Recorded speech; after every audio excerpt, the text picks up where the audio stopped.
السلام علیکم ورحمۃ اللہ وبرکاتہ۔ الحمدللہ رب العالمین والعاقبۃ للمتقین، الصلاۃ والسلام علی سید الانبیاء والمرسلین وعلی آلہ وصحبہ اجمعین، اما بعد فاعوذ باللہ من الشیطان الرجیم، بسم اللہ الرحمن الرحیم۔ ما آتاکم الرسول فخذوه وما نهاکم عنہ فانتہوا۔ صدق اللہ مولانا رسولہ النبی الامین المکین الکریم، وعلى آلہ الشاہدین والشاکرین والحمد للہ رب العالمین۔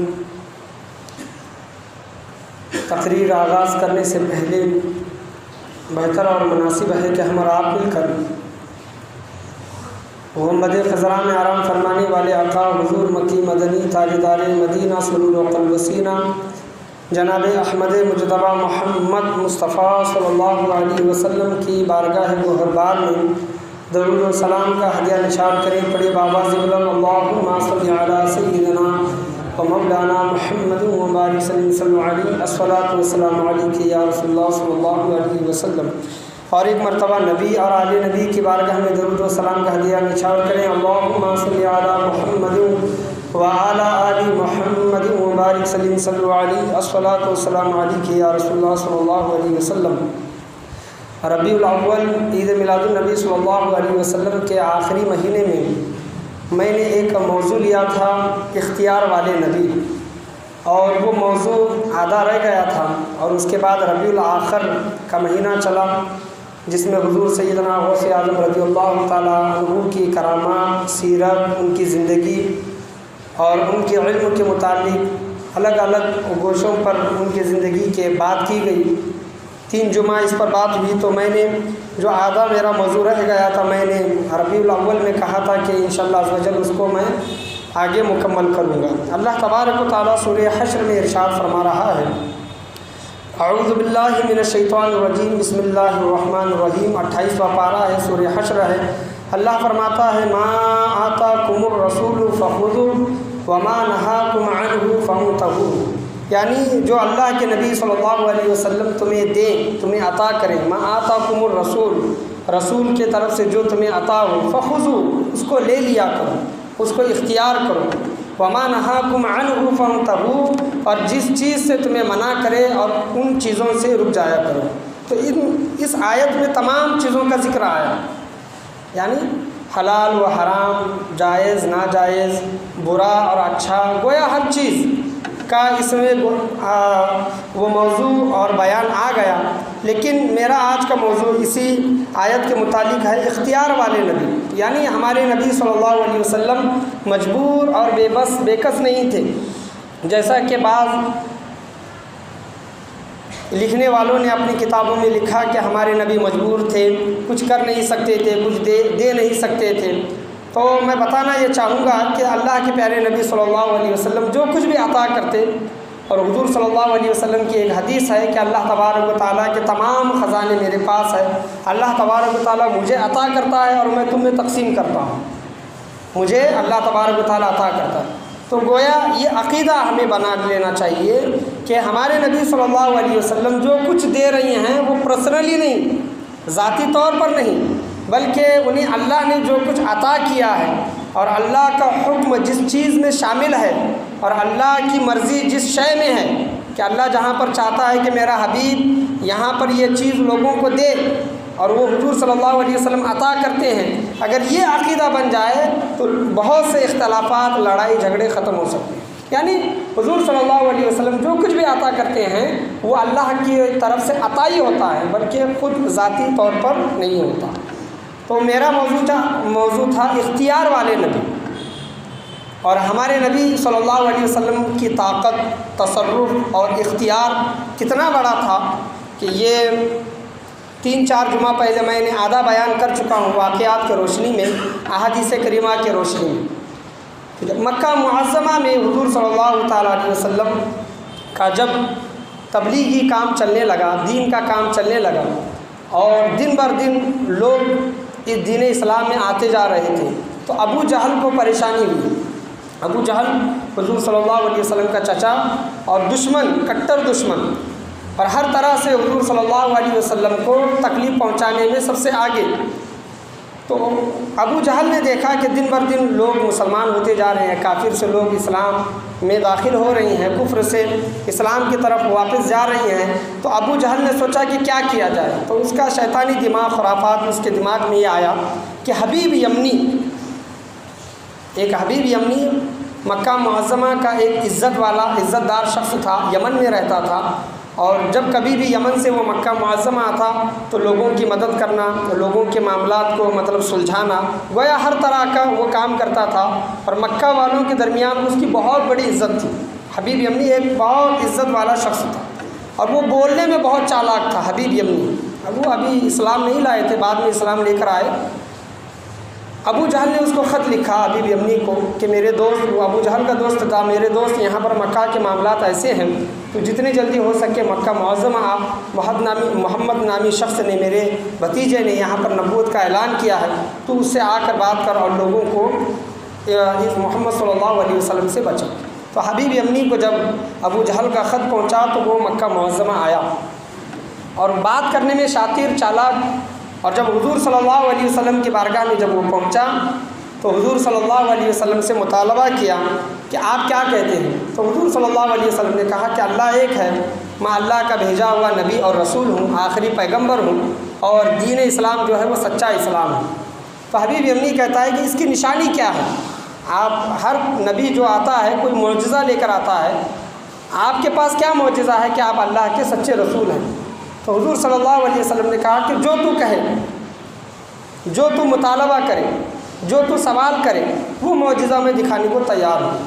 تو حبیب یمنی پہلے سے سوچ کر آیا تھا، یہ تفسیر میں ہوا ہے، پیر کے دن میں مختصر وہ روشنی میں ڈالا تھا کہ حبیب یمنی کا یہ عقیدہ تھا، یہ سوچ تھی کہ اگر دنیا کا کتنا ہی بڑا جادوگر کیوں نہ ہو، اس کا جادو دنیا تک رہتا ہے، وہ آسمانوں پر وہ جادو نہیں کر سکتا۔ تو حبیب یمنی نے سوچا کہ اگر محمد صلی اللہ علیہ وسلم، جیسا کہ ابو جہل نے بتایا ہے کہ محمد صلی اللہ علیہ وسلم اگر جادوگر ہیں تو ان کا جادو زمین پر اور انسانوں پر، جانوروں پر چلے گا، لیکن محمد صلی اللہ علیہ وسلم کا جادو آسمانوں پر نہیں چلے گا۔ تو سب سے بڑا سوال حبیب یمنی نے کیا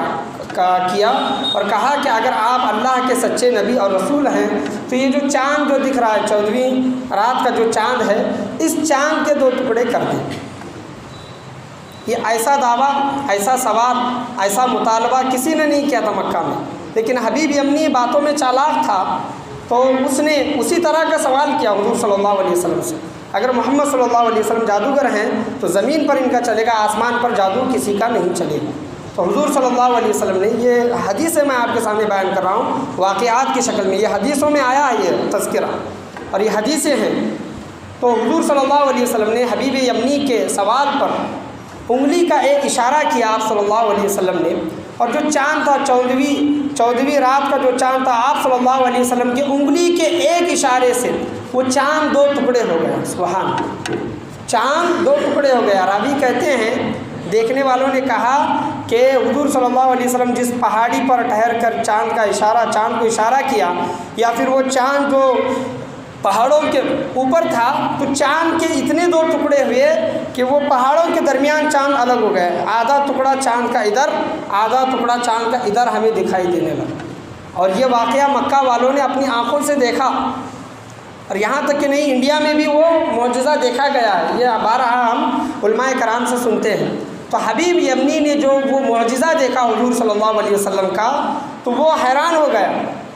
اور اس نے مطلب دل ہی دل میں سوچ لیا کہ یہ جو محمد صلی اللہ علیہ وسلم ہیں یہ جھوٹے نہیں ہو سکتے، اگر جھوٹے ہوتے اور جادوگر ہوتے تو زمین والوں پر تو ان کا جادو چلتا، لیکن آسمان پر کبھی بھی حضور صلی اللہ علیہ وسلم کا جادو نہیں چلتا۔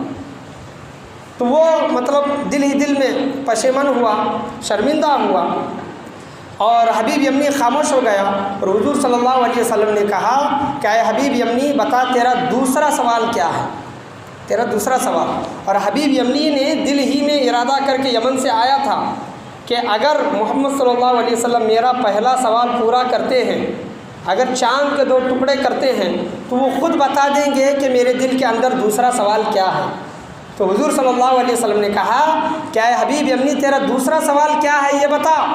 تو حبیب یمنی کہتا ہے کہ یا رسول اللہ صلی اللہ علیہ وسلم، محمد صلی اللہ علیہ وسلم آپ خود بتا دیں میرا وہ دوسرا سوال کیا ہے۔ تو حضور صلی اللہ علیہ وسلم علم غیب بھی جانتے ہیں، لوگوں کے دلوں کے بات بھی جانتے ہیں۔ تو حضور صلی اللہ علیہ وسلم نے کہا کیا ہے حبیب یمنی سن، تو جب یمن سے جب نکلا تھا، اپنے گھر سے جب نکلا تھا، تیرے گھر میں ایک بیٹی ہے، تیرے گھر میں تیری ایک بیٹی ہے، وہ چل نہیں سکتی، پھر نہیں سکتی، اور ہاتھوں سے کچھ پکڑ نہیں سکتی، اندھی ہے، بہری ہے، گونگی ہے، لولی ہے، اپائج ہے وہ لڑکی، اور تو یہ چاہتا ہے کہ اسے شفا مل جائے، وہ صحت و تندرست ہو جائے، تر و تازہ ہو جائے۔ اے حبیب یمنی جا،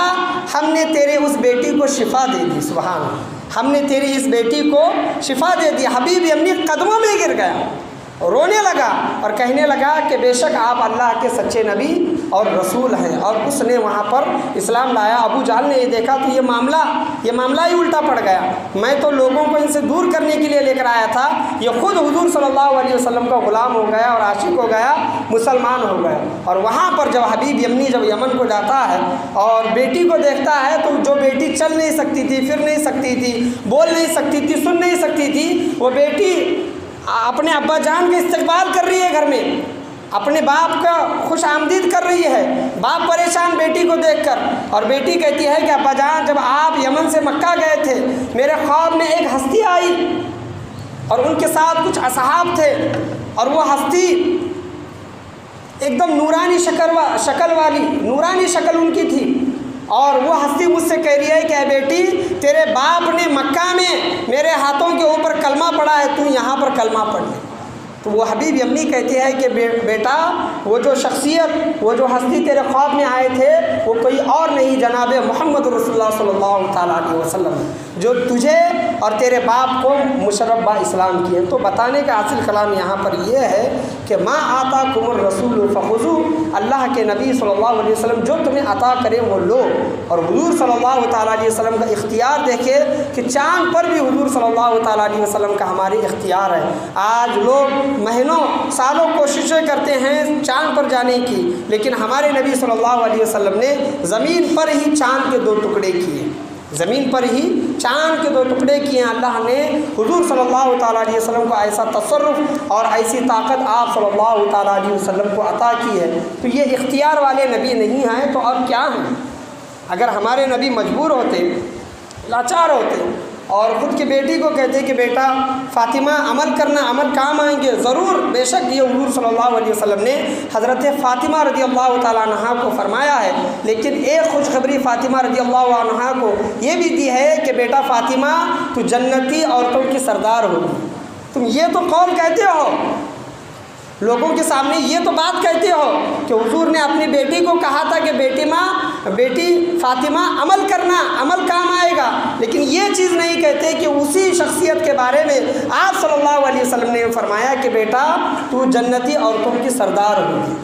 تو نیک عمل جو حضرت فاطمہ رضی اللہ تعالیٰ عنہ کو کرنے کے لیے جو کہا تھا، ان کے لیے بھی یہ حکم تھا، اور یہ ہم گنہگار لوگوں کے لیے بھی حکم ہے۔ جیسا کہ کوئی حکم حضور صلی اللہ علیہ وسلم کسی صحابہ کو دے رہے ہیں، کسی صحابی کو دے رہے ہیں، وہ ان کے لیے نہیں ہے، قیامت تک جو امت آئے گی ان امتوں کے لیے، اس امت کے لیے اور ان لوگوں کے لیے حضور صلی اللہ تعالیٰ علیہ وسلم کا پیغام ہے۔ پڑھیے ایک مرتبہ درود شریف، اللہم صلی علی سیدنا و مولانا محمد و بارک وسلم صلی اللہ علیہ الصلاۃ والسلام علیک یا رسول اللہ صلی اللہ تعالیٰ علیہ وسلم۔ تو میرے نبی دیکھیں کہ میرے نبی صلی اللہ تعالیٰ علیہ وسلم نے حبیب یمنی کی بیٹی کے خواب میں جا کر اس کو صحت اور تندرستی عطا کی، اللہ تبارک و تعالیٰ کی عطا سے۔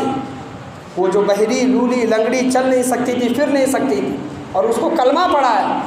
اور حبیب یمنی کے مطالبے پر چاند کے 2 ٹکڑے کیے ہیں۔ تو یہ ہمارے نبی صلی اللہ تعالیٰ علیہ وسلم کا اختیار اور تصرف ہے۔ اور دوسری چیز، حضرت اسماء رضی اللہ تعالیٰ عنہ، یہ ان کے شوہر جب کسی جنگ میں شہید ہوئے، تو میں بتانا چاہوں گا کہ کسی عورت کا شوہر جب مر جاتا ہے، شہید ہو جاتا ہے، فوت ہو جاتا ہے، وصال ہو جاتا ہے، تو اس عورت پر واجب ہے، عمر نہیں دیکھی جاتی کہ وہ عورت عدت گزارے. اور اس عورت کے لیے عدت یہ ہے کہ وہ 4 مہینہ 10 دن اپنے گھر میں رہے،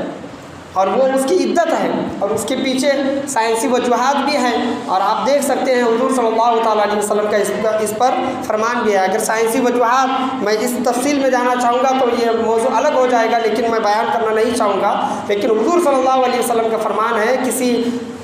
عورت کا شوہر مر جاتا ہے تو وہ 4 مہینہ 10 دن عدت گزارے. لیکن حضرت اسماء رضی اللہ عنہا کے شوہر جب کسی جنگ میں شہید ہوئے، ان کے بچے تھے، اور حضرت اسماء رضی اللہ عنہا کو حضور صلی اللہ علیہ وسلم نے بلایا اور ان کے بچوں کو اپنے ذمے میں، اپنی کفالت میں لیا، اپنی دیکھ بھال میں لیا. اور حضرت اسماء سے کہا کہ اے اسماء، تم 3 دن تم عدت گزارنا، اور چوتھے دن جس سے چاہو اس سے تم نکاح کرنا. 3 دن عدت گزارنا اور چوتھے دن جس سے چاہے نکاح کر لینا. تو یہ آج کا کوئی مولوی، پیر صاحب، عالم، مفتی یہ فتویٰ دے سکتا ہے کہ اے خاتون تم 3 دن عدت، یا پھر 4 دن 40 دن ہی پکڑ لو آپ، تو عدت گزارنا اور اس کے بعد آپ یہ کرو؟ شریعت میں ہے وہ عدت کے متعلق یہ بیان کیا گیا ہے کہ عورت کا کوئی دیکھنے والا نہیں ہے، اور کھانے پینے کے مطلب بہت سے پریشان ہیں، بچے ہیں وغیرہ ہے، تو اس حساب سے شریعت اس کو اجازت دیتی ہے. لیکن یہ تمام چیزوں چھوڑ کر حضور صلی اللہ علیہ وسلم نے جو حکم دیا تھا، حضور صلی اللہ علیہ وسلم کے حکم کی طرح آج کا کوئی انسان وہ حکم کسی عورت کو دے سکتا ہے؟ بالکل نہیں دے سکتا. تو یہ حضور صلی اللہ علیہ وسلم کا اختیار تھا. وہ حضور صلی اللہ علیہ وسلم کے ایک صحابی رمضان کے مہینے میں اپنی عورت سے تعلق قائم کر لیے، ان کا روزہ ٹوٹ گیا. وہ بھی واقعہ میں نے آپ کے سامنے 4 جمعہ پہلے بیان کیا ہوں. یہ اختیار کہ روزہ اگر جان بوجھ کر توڑتے ہیں تو 60 روزے رکھیں، یا پھر 60 مسکینوں کو کھانا کھلائیں. یہ تمام چیزیں ہیں. تو وہ اس صحابی کے اندر یہ تمام چیزیں نہیں تھی، مطلب اتنی طاقت نہیں تھی کہ 60 روزے رکھ سکے، 60 مسکینوں کو کھانا کھلا سکے، ایک غلام کو آزاد کر سکے. یہ تمام چیزیں ان کے اندر نہیں تھی، تو حضور صلی اللہ علیہ وسلم نے ان کو معاف کیا. تو یہ اختیار نہیں ہے تو اور کیا ہے؟ اور اسی طرح حضور صلی اللہ علیہ وسلم کی بارگاہ میں صحابہ کا مجمع لگا تھا اور رات زیادہ ہو گئی، اور جب حضور صلی اللہ علیہ وسلم نے واعظ و نصیحت اپنی بند کر دی تو صحابی رسول صلی اللہ علیہ وسلم اپنے گھروں کو جانے لگے. تو 2 صحابی کے گھر بہت دور تھے، یہ بھی حدیثوں میں آیا ہے. وہ صحابی رسول صلی اللہ علیہ وسلم 2 صحابہ تھے، انہوں نے آ کر عرض کیا یا رسول اللہ صلی اللہ علیہ وسلم ہمارا گھر دور ہے. اس وقت تھا نہ لائٹ تھی نہ وغیرہ، یہ روشنی کے کچھ بھی انتظام نہیں تھے. تو حضور صلی اللہ علیہ وسلم نے اس صحابی کی جو لاٹھی تھی، جس طرح یہ لاٹھی ہے اس طرح لاٹھی تھی، حضور صلی اللہ علیہ وسلم نے وہ لاٹھی پکڑی، صحابی کی وہ لاٹھی پکڑی اور اس صحابی کو وہ لاٹھی واپس دے دیا. پکڑنے سے کیا ہوتا ہے؟ لیکن ہمارے نبی کریم صلی اللہ علیہ وسلم کا پکڑنا اور ہے، ہمارا پکڑنا اور ہے. حضور صلی اللہ علیہ وسلم نے اس چھڑی کو، اس لاٹھی کو جب پکڑا تو وہ چھڑی نور بن گئی، یعنی اس چھڑی سے نور آنے لگا، روشنی آنے لگی. یہ حضور صلی اللہ علیہ وسلم کے دستے مبارک کا معجزہ ہے. یہ ہاتھ مبارک کے، حضور صلی اللہ علیہ وسلم کے ہاتھ مبارک کا معجزہ ہے کہ چھڑی کو پکڑنا تھا، چھڑی روشن ہو گئی. اور وہ صحابی، حدیث کریمہ میں آئے، وہ صحابی لکھتے ہیں کہ ہمارا گھر بہت دور تھا اور اس چھڑی کی روشنی میں ہم نے راستہ طے کیا. ہم راستہ دیکھتے گئے، وہ چھڑی کی روشنی میں ہم راستہ طے کرتے گئے، پار کرتے گئے. اور جب اس مقام پر پہنچے کہ مجھے کسی اور جگہ جانا تھا اور میرے ساتھ میں جو دوسرے جو دوست تھے، صحابی تھے، ان کو اور جگہ جانا تھا، تو صحابی کہتے ہیں ان کے پاس بھی چھڑی تھی، میں نے ان کی چھڑی کو اپنی چھڑی سے مس کیا، ٹچ کیا، تو وہ بھی چھڑی نور والی بن گئی. سبحان اللہ، وہ بھی چھڑی نور والی بن گئی اور اس چھڑی سے بھی روشنی نکلنے لگی. تو دونوں صحابی اپنے اپنے راستے، الگ راستے اپنے گھروں کو چلے گئے. تو یہ کیا ہے؟ حضور صلی اللہ علیہ وسلم کا معجزہ نہیں تو کیا ہے؟ اختیار نہیں تو کیا ہے؟ تصرف نہیں تو اور کیا ہے؟ پڑھیے ایک مرتبہ درود شریف. اللہم صلی علی سیدنا و مولانا محمد مبارک صلی اللہ علیہ الصلاۃ والسلام علیک یا رسول اللہ صلی اللہ علیہ وسلم. اسی طرح کا واقعہ احادیث کریمہ میں آپ کے سامنے بیان کرنا چاہوں. کسی جنگ میں حضور صلی اللہ علیہ وسلم خندق غالباً یہ جنگ خندق ہی تھا، خندق کھود رہے تھے آپ صلی اللہ علیہ وسلم اور دیگر صحابہ کرام، اور حضرت جابر رضی اللہ عنہ حضور صلی اللہ علیہ وسلم کے خاص صحابی، انہوں نے دیکھا کہ حضور صلی اللہ علیہ وسلم کا حال نڈھال ہے اور آپ ایک دم کمزور دکھائی دیتے ہیں، تو حضرت جابر رضی اللہ عنہ نے سوچا کہ چلو حضور صلی اللہ علیہ وسلم کے لیے دعوت کرتے ہیں کھانے کی، اور انہوں نے آ کر اپنی بیوی سے مشورہ کیا، بیوی نے بھی ہاں کہا، اور حضرت جابر رضی اللہ عنہ آ کر حضور صلی اللہ علیہ وسلم کے پاس آ کر کہتے ہیں کہ یا رسول اللہ صلی اللہ علیہ وسلم آپ کے لیے کھانے کی دعوت ہے۔ کیا کہتے ہیں؟ یا رسول اللہ صلی اللہ علیہ وسلم آپ کے لیے میرے گھر میں کھانے کی دعوت ہے۔ تو چاہیے تو یہ تھا حضور صلی اللہ علیہ وسلم اکیلے حضرت جابر رضی اللہ عنہ کے ساتھ تشریف لے جاتے، لیکن اختیار اور تصرف اور طاقت دیکھیے، اور حضور صلی اللہ علیہ وسلم کی حکمت دیکھیے اس میں، تو خود تو کھا رہے ہیں لیکن اوروں کو بھی کھلا رہے ہیں۔ حضور صلی اللہ علیہ وسلم نے جب حضرت جابر کا یہ پیغام سنا، یہ الفاظ سنے، تو تمام جتنے بھی صحابہ کرام تھے ان لوگوں کو یہ اعلان کر دیا کہ آج جابر کے گھر میں دعوت ہے تمام لوگوں کو، آج حضرت جابر کے گھر میں تمام لوگوں کو دعوت ہے۔ اور وہ صحابہ کرام 2 3 4 دن کی بھوکے اور خندق کھود رہے ہیں، اور بھوک کی وجہ سے اپنے پیڑ پر پتھر باندھ رہے ہیں۔ تو ایسے صحابہ کرام نے حضور صلی اللہ علیہ وسلم نے زندگی گزاری ہے، اور آج ہمیں ڈھنگ سے اگر کوئی کپڑا نہ مل جائے، گھر میں صحیح سے کھانا نہ مل جائے، کوئی ہمیں ایک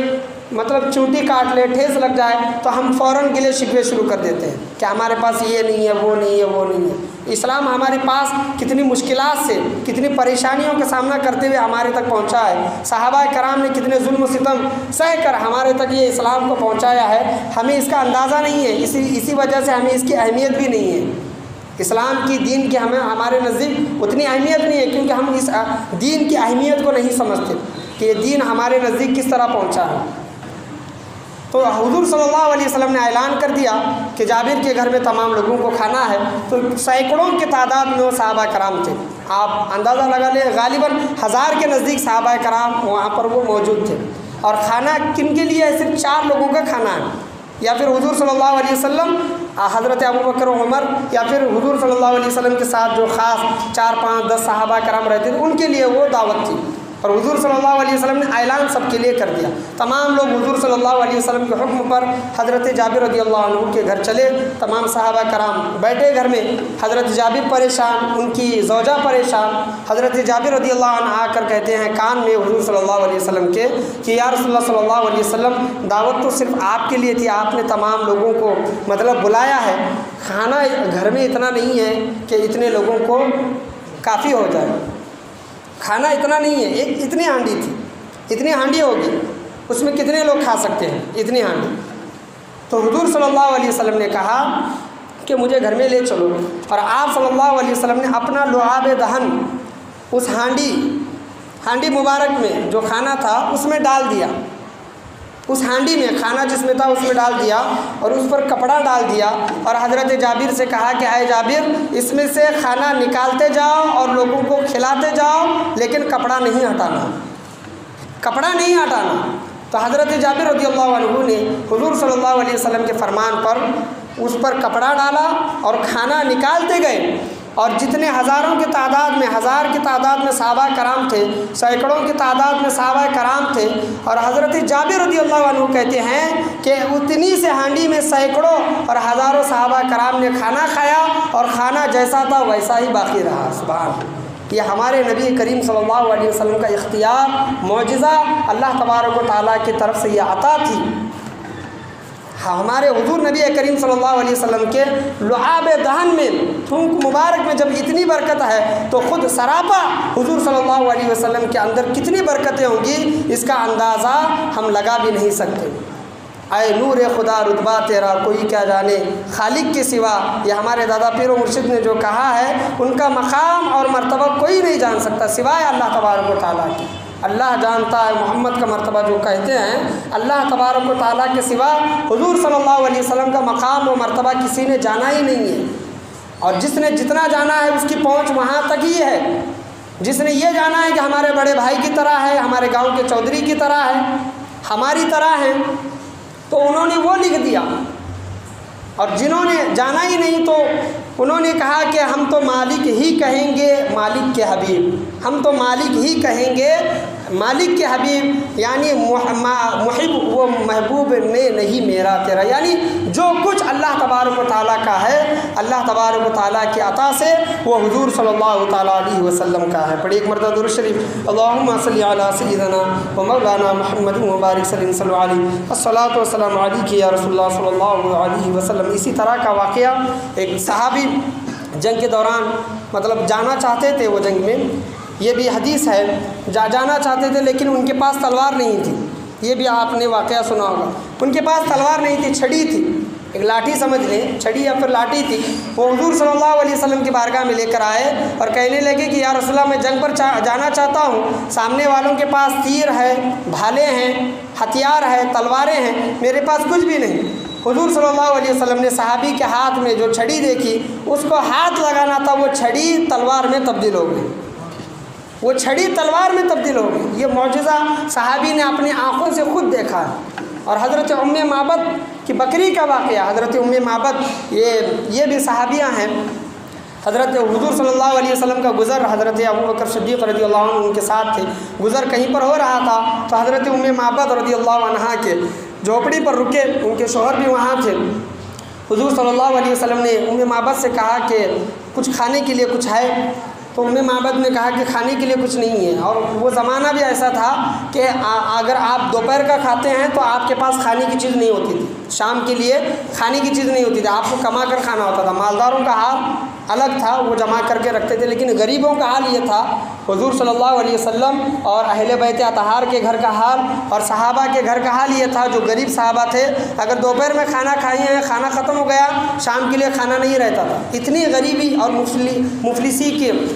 کی حالت صحابہ کرام نے گزاری ہے۔ تو ام معبد نے کہا کہ میرے پاس کچھ نہیں ہے، لیکن ام معبد کے گھر میں ایک دبلی اور کمزور بکری تھی۔ حضور صلی اللہ علیہ وسلم نے اس بکری کی طرف اشارہ کیا، یہ بکری کس کی ہے؟ ام معبد نے کہا کہ یہ بکری میری ہے۔ حضور صلی اللہ علیہ وسلم نے کہا کہ اے ام معبد، اگر تم اجازت دیتی ہو تو اس بکری سے میں دودھ نکال لوں۔ دبلی اور کمزور بکری ہے، اور بکری بھی دودھ تبھی دیتی ہے جب وہ بچہ جنتی ہے، اور وہ بکری نے بچہ نہیں جنا تھا، دبلی اور کمزور تھی، ہڈیاں دکھ رہی تھی بکری کی۔ تو ام معبد نے کہا کہ یا رسول اللہ صلی اللہ علیہ وسلم، یہ بکری تو دودھ نہیں دیتی، کمزور ہے۔ تو حضور صلی اللہ علیہ وسلم نے کہا کہ اجازت دو، میں اس کا دودھ نکالتا ہوں۔ تو اجازت دے دی، وہ بھی پریشان تھی کہ ایسی بکری سے دودھ کیسے نکالا جا سکتا ہے۔ تو حضور صلی اللہ علیہ وسلم کا دست انور، ہاتھ مبارک جب اس بکری کے پشت پر پڑنا تھا، اس بکری نے دودھ دینا شروع کر دیا۔ اس بکری سے دودھ نکلا، اتنا دودھ نکلا کہ ام معبد کے گھر میں جتنے برتن تھے، خالی برتن تھے، وہ تمام کے تمام برتن دودھ سے بھر گئے۔ حضور صلی اللہ علیہ وسلم نے وہ دودھ پیا، اور جو ساتھ میں حضرت جناب سیدنا ابوبکر صدیق تھے، انہوں نے بھی دودھ پیا، ام معبد نے بھی دودھ پیا، اور ام معبد رضی اللہ عنہا کے شوہر نے بھی دودھ پیا ایک بکری سے، اور جتنے بھی برتن تھے وہ تمام کے تمام بھر گئے۔ یہ حضور صلی اللہ علیہ وسلم کے ہاتھوں کا دست مبارک کا معجزہ تھا۔ ام معبد نے جب یہ دیکھا، دودھ کا معاملہ، بکری کے دودھ کا معاملہ، ان کے شوہر بھی ایمان لے کر آئے اور حضور صلی اللہ علیہ وسلم بھی ایمان لے کر آئے۔ تو یہ حضور صلی اللہ علیہ وسلم کا اختیار، تصرف ہے، جیسا کہ اللہ تبارک و تعالیٰ نے قرآن مجید فرقان حمید میں فرمایا ہے، ما آتاکم الرسول فخذوا وما نہاکم عنہ فانتہوا۔ اللہ کے پیارے نبی صلی اللہ علیہ وسلم جو تمہیں عطا کرے وہ لے لو، اور جس چیز سے روکے اس چیز سے باز رہو، اس چیز سے دور رہو۔ اور ہمارا عقیدہ، اہل سنت والجماعت کا یہ عقیدہ، سالوں سے یہی عقیدہ چلا آ رہا ہے کہ ہمارے نبی صلی اللہ علیہ وسلم مجبور اور بے کس بے بس نہیں تھے، بلکہ ہمارے نبی کو اللہ تبارک و تعالیٰ نے بے شمار معجزات عطا کیے تھے۔ ہمارے کسی کو اللہ تبارک و تعالیٰ نے، حضرت موسیٰ علیہ السلام کو عصا کا معجزہ عطا کیا تھا، حضرت عیسیٰ علیہ السلام کو مردوں کو زندہ کرنا، اور پرندوں کے اندر جان مٹی کے جو پرندے ہوتے ہیں ان کے اندر جان ڈالنا اور اندھوں کو آنکھیں عطا کرنا، کوڑیوں کو شفا یاب کرنا، یہ معجزے اللہ تبارک و تعالیٰ نے ان کو عطا کیے تھے۔ لیکن ہمارے نبی کریم صلی اللہ علیہ وسلم سراپا معجزہ بن کر آئے تھے۔ ہمارے نبی کا اٹھنا بھی معجزہ ہے، بیٹھنا بھی معجزہ ہے، دیکھنا بھی معجزہ ہے، بولنا بھی معجزہ ہے، سننا بھی معجزہ ہے اور ہاتھوں سے دینا بھی معجزہ ہے۔ یہ تمام کے تمام سراپا حضور صلی اللہ علیہ وسلم کو اللہ تبارک و تعالیٰ نے معجزہ بنا کر بھیجا تھا، اور یہی عقیدہ اہل سنت والجماعت کا ہے، یہی عقیدہ ہم تمام لوگوں کو رکھنا چاہیے۔ ہمارے نبی کریم صلی اللہ علیہ وسلم اسی طرح باحیات ہیں جس طرح زمین پر تھے، لیکن ایک پردہ ہے، ایک قبر انور کا، روز انور کا پردہ ہے، جیسا کہ آپ صلی اللہ علیہ وسلم نے فرمایا کہ مٹی زمین کبھی بھی نبیوں کے جسم کو نہیں کھاتی،